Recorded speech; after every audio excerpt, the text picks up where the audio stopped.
અમૃતાલય કેન્દ્ર રાજકોટમાંથી વિપુલ દોશી વાત કરું છું. અત્યારે આપણી સમક્ષ હરેશભાઈ બેઠા છે. આજથી લગભગ 1 મહિના પહેલા આપણી પાસે આવ્યા હતા. આવ્યા ત્યારે અમુક ક્રિટિકલ પ્રોબ્લેમ હતા એમના, પણ આજે 1 મહિનાની અંદરમાં એમને શું ફેરફાર દેખાય છે એ આપણે હવે હરેશભાઈના મોઢે સાંભળીએ. જી હરેશભાઈ. જી સર, મારે 1 મહિના પહેલા સખત 20 વર્ષ થઈ ગયા મારે એસિડિટી ને પીની તકલીફ હતી. મેં ઘણી આયુર્વેદિક દવાઓ કરી, હોમિયોપેથી કરી, હોમિયોપેથીની કરી, પણ ફેર નહોતો પડતો અને એની ટીકડીઓ એટલી બધી ખાધી કે મારે કિડની ઉપર પણ ડેમેજ થઈ ગયું. પછી મેં આ સાહેબનો વિડીયો જોયો યુટ્યુબની અંદર, વિપુલ સરનો, એટલે મને એમ લાગ્યું કે અહીંયા જાઓ. ઘણા ઉદાહરણ એવા હતા, એમાંનો હું એક હતો.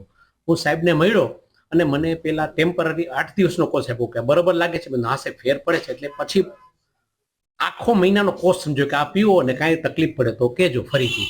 અને મેં આખો દિવસ અત્યારે 20 દિવસ થઈ ગયા, 30 દિવસ થઈ ગયા, પણ મને એક પણ જરા પણ એસિડિટી પીત નથી. માઇગ્રેન જેવું હતું, રાત્રે સૂઈ નહોતો શકતો, એટલું ઇફેક્ટ હતી. અને સતત ને સતત દર મહિને મારો હાઈ ડોઝ ટીકડીનો વધાર થતો હતો. આ દવા લીધા પછી મને ખરેખર દિલથી કહું છું, ખૂબ રાહત થઈ છે. નિંદરમાં પણ ફેર પડી ગયો છે અને ખૂબ સુકૂન અનુભવું છું. ખૂબ સારું છે, ખૂબ સારું છે. જી હરેશભાઈ, આપના ચહેરા ઉપરની આ ખુશી જોઈને છે ને અમારું જે રિઝલ્ટ મળતા હોય ને એ જોઈને જ અમને એમ થાય કે બસ. સાથે સાથે મારી પત્ની કેટલા દુખી હતા. અમે રાત્રે પથારીમાં બંને બેઠા હોય, વોમિટિંગ એટલું થતું, હાઈ ડોઝ કેટલા ઠંડા દૂધ પીતા, આઈસ્ક્રીમ ખાતા. સાહેબ જેટલા ઉમેરી એવું નથી કર્યું, ઘણું કરી લીધું છે, ઘણું કરી લીધું છે. અને ખર્ચની તો વાત જ કરો માં સાહેબ.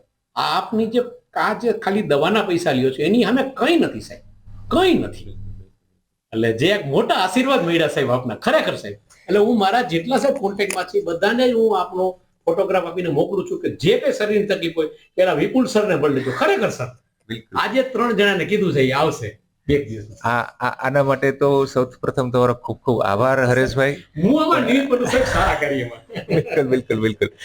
પણ તમને જે ફાયદો થયો છે અને તમને જે રાહત થઈ છે તમારી પ્રોબ્લેમ્સ ની અંદર, અમારા માટે ઈ માઇલસ્ટોન છે. બરાબર ને? અને હજી પણ આપણે એવી જ આશા રાખીએ કે આ દવા પણ અમે તમારી ઝડપથી બંધ કરી, કારણ કે આપણે આ દવા પણ ઝડપ બહુ જાજી ચાલુ રાખવી નથી. તો એકદમ મૂળમાંથી નાબૂદ થઈ જાય તમારા પ્રોબ્લેમ અને સાવ દવા વગર જ તમે હસી ખુશીથી, જો કે તમારા ચહેરા પર સ્માઇલ હોય જ છે. આપને અટકાવો, આપનું એટલું બધું પોઝિટિવ વાઇબ્રેશન છે અહીંયા સાહેબ, અને એટલા શાંતિથી સાંભળો છો કે 50% માણસના રોગ તો અહીંયા મટી જાય સાહેબ. ખરેખર કહું છું સાહેબ, કારણ કે હું તો દવાખાનામાં 62 વર્ષ થયા સાહેબ, ઘરે ઘરે ફર્યો છું, દવાખાને. એટલે સાંભળવાનું જ ઓછું સાહેબ. અને અમને પૂરી બોલવાની વૃદ્ધ માણસોને તક આપો છો તમે. અમારો પ્રયાસ જ એ હોય કે લોકો ઓછી દવાથી અને ઝડપથી એને રાહત થાય. સાંભળવાનું જ કોઈ નથી હોતું સાહેબ. સરસ, ખૂબ સારું પરિણામ તમને મળ્યું છે. બહુ લોકોને મળતા હોય છે, એમાંના તમે એક છો અને અમારા માટે બહુ આનંદની વસ્તુ છે. અને સાવ આપણે એકદમ સારું થઈ જાય એના માટે ભગવાનને પ્રાર્થના કરીએ. જય દ્વારકા. ધન્યવાદ સાહેબ.